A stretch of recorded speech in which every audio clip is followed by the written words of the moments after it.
Assalamualaikum warahmatullahi wabarakatuh. Waalaikumsalam warahmatullahi wabarakatuh. Waalaikumsalam warahmatullahi wabarakatuh. Ya, selamat pagi semuanya. Pagi Ibu. Pagi Bu. Ibu. Apa kabar hari ini? Ya, alhamdulillah ya kalau semuanya dalam keadaan baik-baik saja.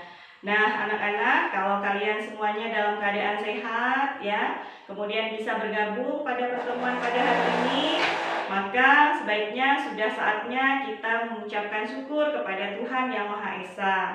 Karena kita telah diberikan kesehatan, kesempatan, sehingga bisa berkumpul pada hari ini walaupun hanya menggunakan aplikasi ya.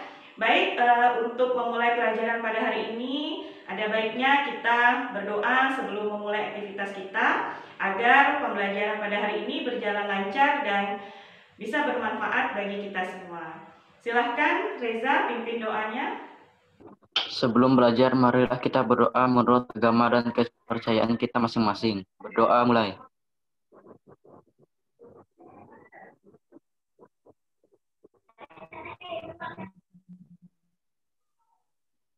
Berdoa selesai.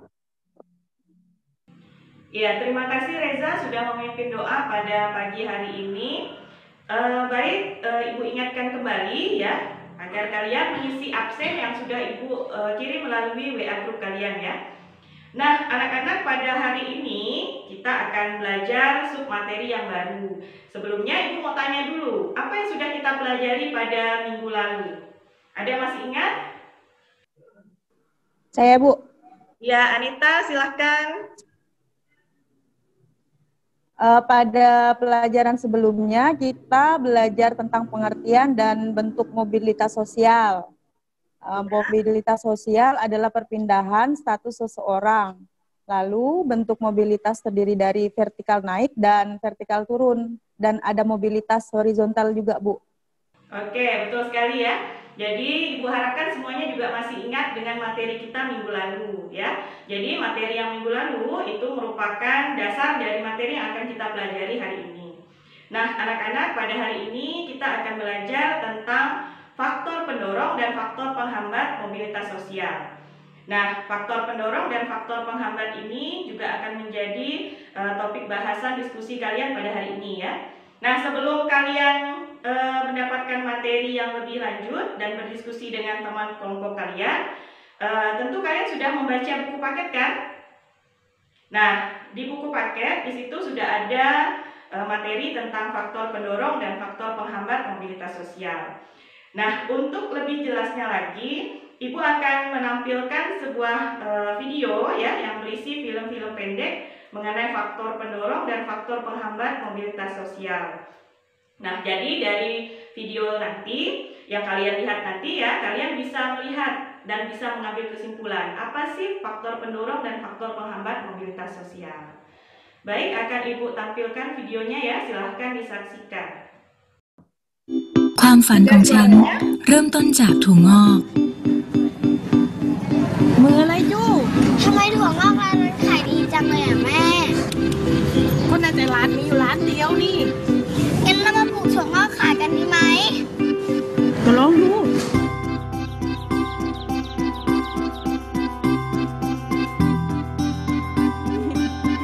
นี่ไอ้ตัวเร็วๆเหมือนถั่วงอกนะเราอะ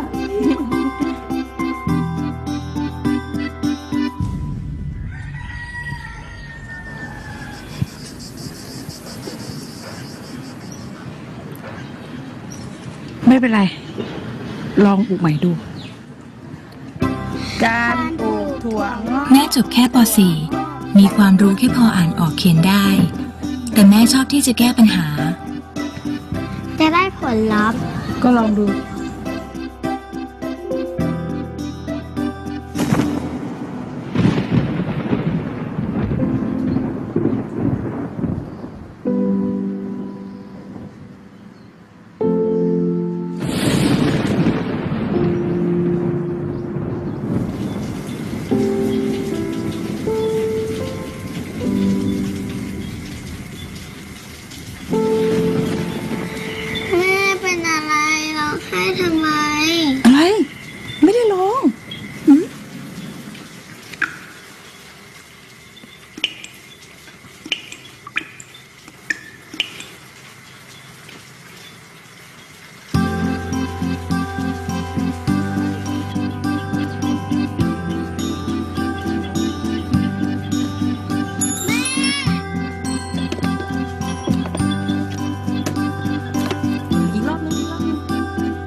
ลองดูนะ คำว่าลองดูของแม่นี่แหละ เป็นปุ๋ยอย่างดี ที่คอยบำรุงรากของความอยากรู้ อยากทดลองของฉัน ให้งอกงามไม่มีวันสิ้นสุด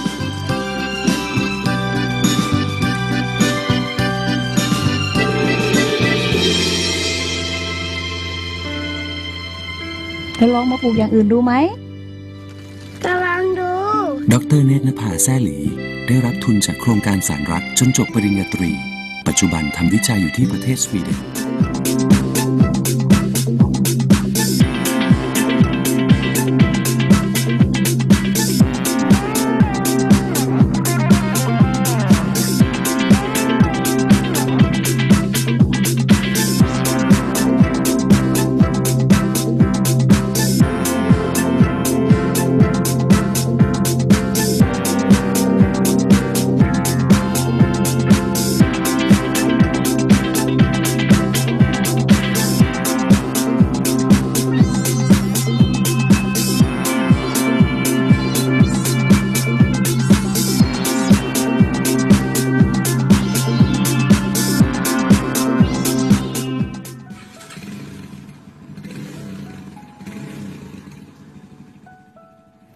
Mereka bilang rasa pahit dapat mengajarkan kita rasa bersyukur atas apa yang kita punya.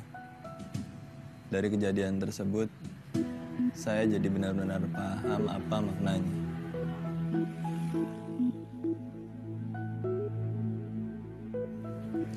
Pahitnya rasa kopi yang saya minum waktu itu sama pahitnya seperti rasa yang saya rasakan ketika saya di PHK. Tapi siapa sangka, rasa pahit tersebutlah yang membangunkan semangat saya. Saya sadar, layaknya secangkir kopi, hidup itu gak sekedar manis kok. Pahitnya juga bisa dinikmatin. Kopi itu pun menjadi kopi terbaik yang pernah saya minum.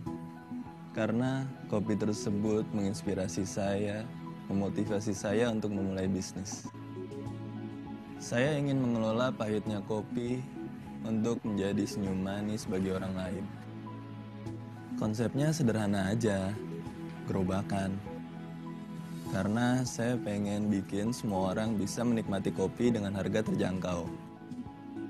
Rasanya nggak jauh kok dari kopi yang ada di kafe-kafe. Semoga pesan yang ingin saya sampaikan dapat ditangkap lewat kopi yang saya sajikan. Sejauh ini, alhamdulillah, menghasilkan, bisa mengejar cicilan, dan juga membantu orang tua sedikit demi sedikit. Yang membuat saya merasa saat ini lebih baik adalah karena usaha ini punya saya sendiri.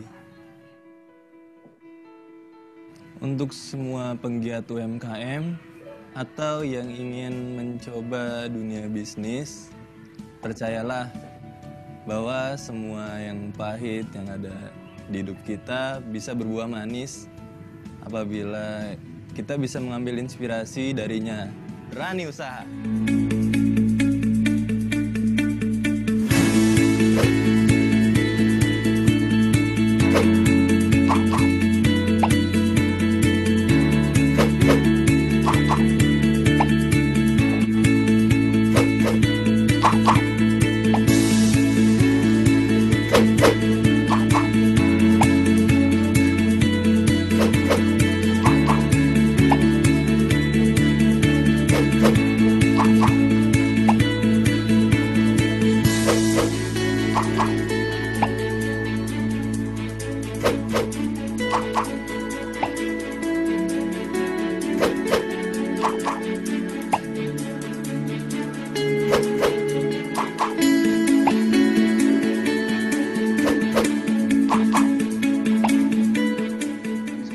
Potret buram bagi jutaan masyarakat.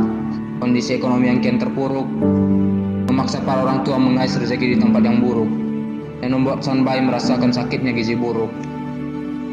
Aku ingin melihat senyum pada wajah lesu mereka, menikmati hidup yang layak di negeri yang katanya kaya ini, mengecapnya nikmat pendidikan, berbaring di tempat yang pantas, mengganjal perut dengan makanan yang bergizi, serta dimanusiakan oleh para penguasa bangsa, sehingga kemiskinan tidak menjadi ikon bagi negara ini. sehingga kemiskinan tidak lagi menjadi ciri dan jiwa bangsa ini, sehingga kemiskinan akan semakin berkurang. Karena ini mimpiku untuk Indonesia.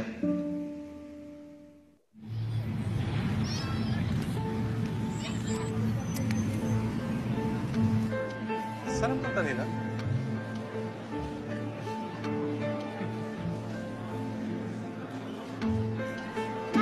Ay tao.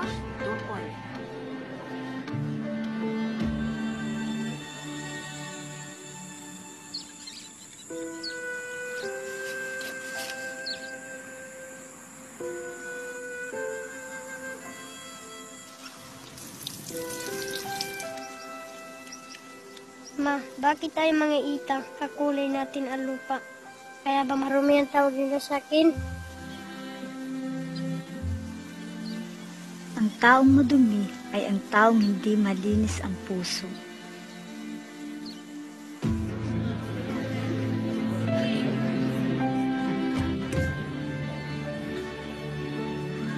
Sino niya? Ba't ganyan suot niya?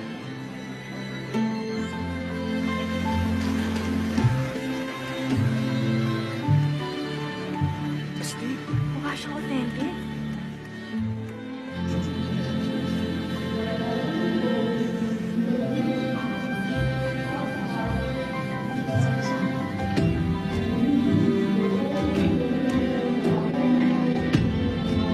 Mr. Norman King.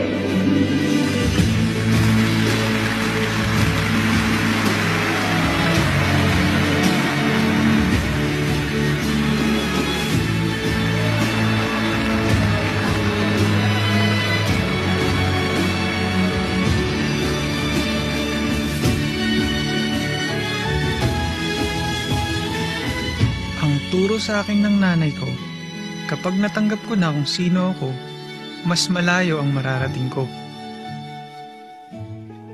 Ako si Norman King. Ipinagmamalaki kong ako ay isang Aitang Pilipino. Oke, sudah lihat videonya? Gimana? Bagus tidak filmnya? Ini film yang menginspirasi sebenarnya ya. Jadi berdasarkan faktor pendorong dan faktor penghambat mobilitas sosial ya. Itu kita bisa lihat dalam film pendek tadi ya, dalam video yang sudah Ibu tayangkan. Nah, untuk memperjelas materi kita ya, selain kalian melihat video yang sudah Ibu tayangkan, Ibu akan memperlihatkan PowerPoint ya, sekaligus Ibu memberikan sedikit penjelasan tentang materi yang kalian pelajari pada hari ini. Oke. Ini pertemuan ke-6 ya, tentang faktor pendorong mobilitas sosial dan faktor penghambat mobilitas sosial. Tujuan pembelajaran kita pada hari ini adalah mendeskripsikan faktor pendorong mobilitas sosial, dan yang kedua mendeskripsikan faktor penghambat mobilitas sosial. Nah, faktor pendorong dan faktor penghambat, kita lihat yang pertama. Faktor pendorong mobilitas sosial itu ada faktor struktural. Ya, nah faktor struktural ini maksudnya adalah struktur yang ada pada suatu negara. Nah, kita tahu ya anak-anak bahwa struktur masyarakat Indonesia itu sangat terbuka, sehingga memungkinkan untuk setiap individu melakukan mobilitas sosial. Nah, kalian bisa lihat di tampilan layar kalian, di sini ada gambar Presiden Republik Indonesia dan gambar Wakil Presiden Republik Indonesia. Di mana ya maksud dari gambar ini adalah semua orang berkesempatan untuk melakukan mobilitas sosial yang lebih tinggi, termasuklah menjadi presiden di Republik Indonesia. Jadi sudah tidak seperti pada zaman kerajaan dulu ya, yang mana seorang raja itu hanya bisa diteruskan oleh keturunannya. Kalau sekarang presiden siapapun boleh menjadi presiden. Dan Indonesia menerapkan sistem demokrasi untuk memilih presiden yang akan memimpin Republik Indonesia. Kemudian yang kedua, di sini ada faktor individu. Nah, faktor individu ya artinya walaupun setiap orang memiliki pendidikan yang sama, misalnya sama-sama misalnya sama-sama berpendidikan sarjana, tapi belum tentu kedua-duanya akan bekerja, ya. Bisa jadi yang satunya bekerja dan yang satunya tidak bekerja. Kenapa? Karena semuanya ditentukan oleh keterampilan dan kerja keras masing-masing individu. Seperti video yang sudah kalian tonton tadi, ya, video yang ada di awal, bagaimana seorang anak ya dan ibunya bekerja keras supaya bisa menanam atau menghasilkan kecambah, ya kan? Walaupun terlihat sepele, tapi kalau tidak didasari oleh keterampilan dan kerja keras, tentu tidak akan membuahkan hasil, ya. Dan dari situ kita bisa tahu bahwa kerja keras dan keterampilan yang dimiliki oleh ibu dan anak tadi sehingga bisa mengantarkan seorang anak menjadi seorang dokter ketika ia sudah dewasa. Nah, yang kedua yaitu faktor sosial. Faktor sosial di sini perjuangan seseorang yang diawali dari ketidakpuasan akan status sosialnya sehingga mendorong untuk melakukan mobilitas sosial. Nah, contohnya ya, tadi sudah kalian lihat di situ ada seorang sarjana ya yang akan diminta menjadi dosen karena dia bisa mencapai nilai cum laude pada sebuah universitas. Nah, ternyata ya yang bisa mendapatkan nilai tinggi ini justru anak seorang tukang beca. Nah, itu termasuk faktor sosial. Kenapa dikatakan faktor sosial? Karena dia merasa ingin menaikkan mobilitas keluarganya ya. Dari yang tadi ayahnya hanya seorang tukang beca, kemudian dia ingin kehidupan keluarganya lebih baik, sehingga dia belajar, ya, bekerja keras sehingga bisa mendapatkan apa yang diinginkan, ya. Kemudian, ya, yang keempat ada faktor ekonomi. Nah, faktor ekonomi itu menentukan mobilitas sosial seseorang. Ya, kalian bisa lihat tadi di tayangan ada seseorang yang baru kena PHK, ya kan? Lalu dia minum di warung kopi atau di kafe lah seperti itu ya. Jadi dari secangkir kopi tadi, ya, dia punya inspirasi bahwa kegagalan pada hari ini bukanlah menjadi akhir dari segalanya. Justru dengan meminum kopi tadi, dia menjadi punya inspirasi, punya ide. Oh, kenapa saya tidak buka kafe juga, tidak menjual kopi juga. Nah, akhirnya dia bisa bangkit dan bisa membuka usaha sehingga bisa sukses kembali. Itu faktor ekonomi ya. Kemudian faktor politik. Nah, faktor politik ini ya, ini yang akan membuat seorang warga negara ya, warga negara ini lebih mudah melakukan mobilitas sosial. Kenapa? Karena stabilitas negara ya dengan politik yang sudah membaik, tidak seperti masa penjajahan dulu atau masa setelah kemerdekaan ya. Ini saat sekarang banyak sekali hal-hal yang akan dilakukan oleh pemerintah sehingga situasi politik di Indonesia pun semakin baik. Sehingga kita selaku warga negara juga akan lebih mudah melakukan mobilitas sosial karena kondisi negara kita yang sudah aman dan damai. Seperti itu ya. Nah, itu faktor pendorongnya. Kemudian yang terakhir, nah ini faktor pendorong yang terakhir, kemudahan dalam akses pendidikan. Nah, saat ini kalian sudah dipermudah untuk mendapatkan akses pendidikan ya. Tidak seperti dulu ketika zaman penjajahan ya, ketika zaman masih ini ya sistem kerajaan ya, yang boleh mendapat pendidikan itu hanya anak-anak seorang raja atau dari kalangan bangsawan.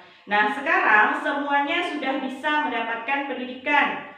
Bahkan pendidikan sekarang sudah bisa dikatakan gratis karena sudah banyak disubsidi oleh pemerintah sampai ke perguruan tinggi. Jadi dengan adanya kemudahan dalam akses pendidikan, kita sudah bisa lebih mudah melakukan mobilitas sosial.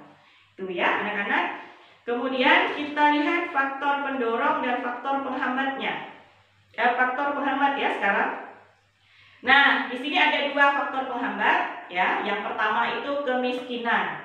Kalian juga bisa lihat di tayangan tadi ya bahwa kemiskinan ini merupakan faktor penghambat terbesar seorang melakukan mobilitas sosial. Kenapa? Karena dengan adanya kemiskinan, seseorang tidak mampu mendapatkan pendidikan yang layak. Meskipun sudah sekarang kita sudah dipermudah untuk memasuki dunia pendidikan ya. Biasanya orang yang berada pada garis kemiskinan juga akan sulit mendapatkan pendidikan. Yang pertama mungkin saja akses transportasi. Yang kedua mungkin fasilitas pendidikannya. Seperti itu ya. Sehingga dengan keterbatasan yang dia miliki akan sangat susah melakukan mobilitas sosial. Kemudian yang kedua diskriminasi. Nah, dalam video yang terakhir ya, di situ ada film pendek mengenai suku Atea di Filipina. Ya, kenapa diskriminasi bisa menghambat mobilitas sosial? Karena disadari atau tidak ya, diskriminasi kalau kalian mungkin sekarang lebih mengenalnya dengan bully ya, pembulian. Jadi diskriminasi terhadap ras warna kulit seperti yang kita lihat pada video ya, di mana suku Atea ini memang sudah kebiasaannya ya tidak memakai pakaian, jadi hanya pakai celana pendek saja untuk yang laki-laki. Itu dilarang masuk ke dunia pendidikan ya. Tapi lambat laun orang lain bisa menerima bahwa seperti itulah suku Atea. Sehingga seorang anak tadi akhirnya bisa menyelesaikan program sarjana dan bisa bisa membanggakan orang tuanya, sekaligus menjadi orang pertama di suku Atea yang bisa meraih gelar sarjana. Seperti itu ya. Nah, itu yang bisa Ibu jelaskan ya anak-anak. Mungkin lebih lanjutnya kalian akan berdiskusi dengan teman-teman di kelompok ya, supaya kalian bisa lebih mendalami, bisa lebih memahami apa saja contoh dan realisasi dari faktor pendorong dan faktor penghambat mobilitas sosial ini. Itu ya.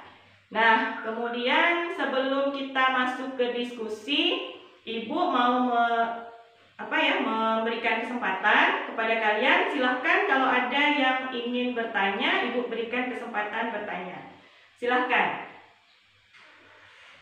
Siapa yang mau bertanya? Ya, Gilang, silahkan. Apakah semua orang yang berpendidikan tinggi pasti bisa sukses? Oke, pertanyaan dari Gilang. Apakah semua orang yang berpendidikan tinggi itu semuanya bisa sukses? Nah, ada yang bisa menjawab? Ya, Bu. Iya, silahkan Kafka. Belum tentu karena keberhasilan itu bukan hanya ditentukan dari pendidikan, tapi juga perilaku dan keterampilan. Oke, belum tentu ya, betul ya. Kenapa belum tentu? Nah, tadi sudah Ibu jelaskan dan sudah Ibu tayangkan video tadi ya, bahwa keberhasilan itu bukan hanya pendidikan semata yang dilihat, tapi bagaimana ketekunan, kerja keras, keterampilan seseorang itu yang membuatnya bisa menjadi lebih sukses dan lebih maju. Seperti itu ya. Oke, bagus sekali pertanyaan dan jawabannya. Kemudian ada lagi yang bertanya? Ada yang mempunyai pertanyaan? Silahkan. Iya? Iya, silahkan. Siapa ini? Anita? Bu, saya ingin bertanya bagaimana mobilitas sosial pada masa penjajahan? Bagaimana mobilitas sosial pada masa penjajahan? Oke, pertanyaan dari Anita. Siapa yang bisa menjawab? Saya, Bu. Iya, Safitri. Silahkan jawab, Safitri, pertanyaan temannya. Pada masa penjajahan rakyat Indonesia yang kurang bisa melakukan mobilitas sosial karena didikan rakyat Indonesia. Ya, kalau pada masa penjajahan ya, mobilitas sosial ini kurang berjalan dengan baik. Kenapa? Karena pada masa penjajahan kita rakyat Indonesia itu dikelompokkan melalui kasta-kasta dan kelas-kelas tertentu, sehingga untuk melakukan mobilitas sosial itu kita tidak bisa karena sudah dibentuk kelas-kelas dan kasta tertentu. Tuh ya, bagus sekali pertanyaan dan jawabannya. Ada lagi yang mengajukan pertanyaan? Silahkan. Ya, Ayu, silahkan. Mengapa kemiskinan dapat menghambat mobilitas seseorang? Mengapa kemiskinan dapat menghambat mobilitas seseorang? Oke, terima kasih Ayu. Siapa yang bisa menjawab pertanyaan Ayu? Silahkan, siapa yang bisa jawab pertanyaan Ayu? Bu, saya Bu. Oke, ya, Anita lagi. Silahkan dijawab. Karena kemiskinan dapat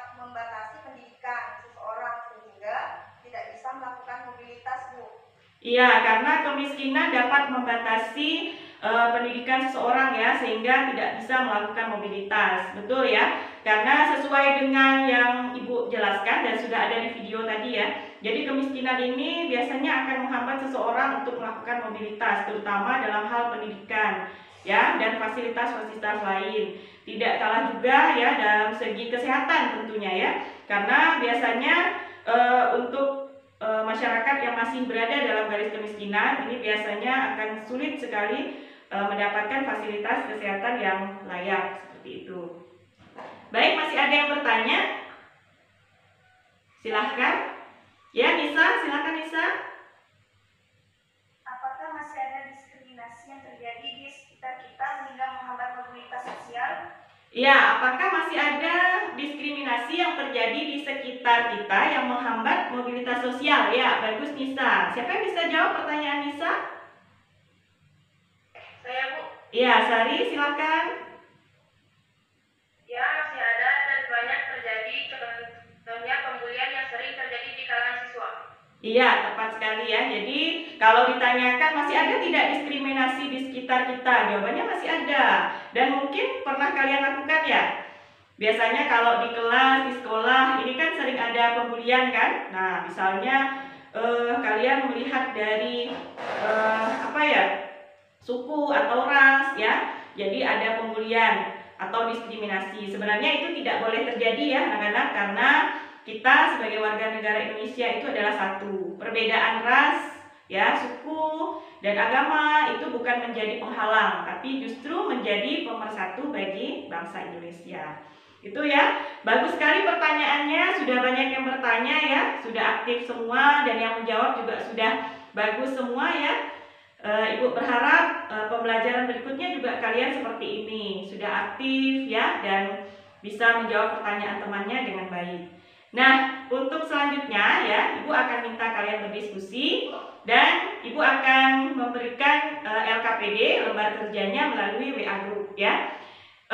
Ibu beri waktu 10 menit ya, setelah itu kalian berdiskusi dan silahkan membacakan hasil diskusinya. Silahkan lihat WA Groupnya ya. Ibu akan mengirimkan tugas dan silakan berdiskusi ya. 10 menit kemudian Ibu akan minta kalian membacakan hasil diskusi kalian. Oke, baik, sudah selesai diskusinya? Oke, sekarang Ibu minta dari kelompok 1 silahkan baca hasil diskusinya. Untuk nomor 1 saja ya. Jadi kelompok 1 menjawab nomor 1, silahkan. Siapa yang bisa menjawab? Ya, Ayu, silahkan. Saya dari kelompok 1 akan membacakan hasil diskusi kami untuk pertanyaan nomor 1. Menurut kami dari cerita inspirasi yang sudah kami baca dari buku paket, bahwa keberhasilan seseorang tidak dilihat dari fisiknya. Semua orang bisa berhasil jika ada kemauan dan kerja keras. Terima kasih. Ya, terima kasih Ayu. Jadi menurut Ayu ya, berdasarkan cerita yang kalian baca di buku paket, bahwa keberhasilan, kesuksesan seseorang itu tidak dilihat dari fisiknya ya. Karena orang yang cacat, yang awalnya hanya dari pemungut bola, akhirnya dia bisa menjadi sukses ya, bisa menjadi pengusaha. Walaupun mempunyai keterbatasan fisik ya, tapi dia bisa menjadi orang yang sukses, bisa menjadi orang yang terkenal, seperti itu. Jadi kita harus mencontoh ya, menjadikan itu sebuah inspirasi bagi kehidupan kita. Baik, kelompok 2 silahkan untuk penjawaban nomor 2. Siapa dari kelompok 2? Ya, Reza silahkan. Saya dari kelompok 2 akan membacakan hasil diskusi kelompok 2 untuk pertanyaan nomor 2. Contoh dari kemiskinan adalah seorang anak dari keluarga tidak mampu, tidak bisa melanjutkan pendidikan. Contoh dari diskriminasi adalah adanya diskriminasi berdasarkan ras, suku, atau agama yang menyebabkan seseorang tidak bisa melakukan mobilitas sosial. Oke, tepat sekali ya. Terima kasih Reza. Jadi ya, berdasarkan hasil diskusi dari kelompok 2, mereka menjawab bahwa contoh dari kemiskinan tadi adalah tidak bisa mendapatkan pendidikan yang layak ya, sehingga tidak bisa melakukan mobilitas sosial. Dan contoh dari diskriminasi ini misalnya adanya pembedaan dan istilahnya diasingkan karena mempunyai perbedaan tersendiri, sehingga seorang tadi akan sulit melakukan mobilitas sosial seperti itu. Nah, sudah cukup bagus ya anak-anak, hasil diskusinya juga sudah bagus ya. Kemudian pertanyaan yang diajukan juga sudah bagus sekali dan jawabannya juga sudah sangat baik ya. Mungkin ada yang bisa menyimpulkan hasil dari pelajaran dan diskusi kita pada hari ini? Silahkan. Ya, Rima, silahkan. Oke, jadi dari materi yang sudah disampaikan dan diskusi dari teman-teman yang lain, dapat disimpulkan bahwa faktor mobilitas dibagi menjadi dua, yaitu pertama ada faktor mobilitas pendorong mobilitas, terus yang kedua ada faktor penghambat mobilitas. Faktor pendorong mobilitas dibagi lagi menjadi beberapa faktor, ada faktor struktural, individual, sosial, ekonomi, politik, dan kemudahan pendidikan. Sedangkan faktor penghambat mobilitas dibagi menjadi dua lagi, yaitu faktor kemiskinan dan diskriminasi. Sekian, Bu. Oke, terima kasih Rima. Kesimpulannya sudah bagus ya. Jadi Ibu ulangi pada hari ini ya, yang dapat kita simpulkan adalah dalam mobilitas sosial itu ada faktor pendorong dan ada faktor penghambat. Nah, faktor pendorong sendiri ada 6 ya, seperti yang sudah disebutkan oleh teman kalian, bahwa yang pertama ada faktor struktural, yang kedua faktor individu, faktor sosial, ya, faktor politik, dan faktor kemudahan dalam faktor ekonomi dan faktor kemudahan dalam pendidikan ya. Jadi ada 6. Sedangkan untuk faktor penghambatnya itu ada 2. Yang pertama tadi kemiskinan, yang kedua adalah diskriminasi. Dan contoh dari masing-masing faktor tadi sudah kita lihat pada video ya, sudah kalian diskusikan juga dan hasilnya sudah sangat baik ya. Kalian sudah bisa mempelajari materi ini dengan baik. Nah, anak-anak, untuk pembelajaran pada hari ini ya, Ibu rasa cukup sampai sekian ya. Kita akan melanjutkan pada pertemuan berikutnya dengan submateri yang berbeda. Dan Ibu ingatkan kembali untuk mengerjakan tugas individunya ya. Jadi nanti akan Ibu kirimkan melalui WA group dan kalian bisa mengerjakannya secara individu. Untuk hasilnya kalian boleh mengerjakan di kertas lembar kemudian diantarkan ke sekolah. Atau bisa juga hasil pekerjaannya difoto kemudian dikirim melalui WA ya. Nah, anak-anak, sebelum menutup pelajaran pada hari ini ya, ada baiknya kita berdoa dulu agar bisa mendapatkan manfaat dari pelajaran yang sudah kita pelajari pada hari ini. Silahkan Eri pimpin doanya. Sebelum kita mengakhiri pelajaran hari ini, marilah kita berdoa menurut agama dan percayaan kita masing-masing. Berdoa mulai.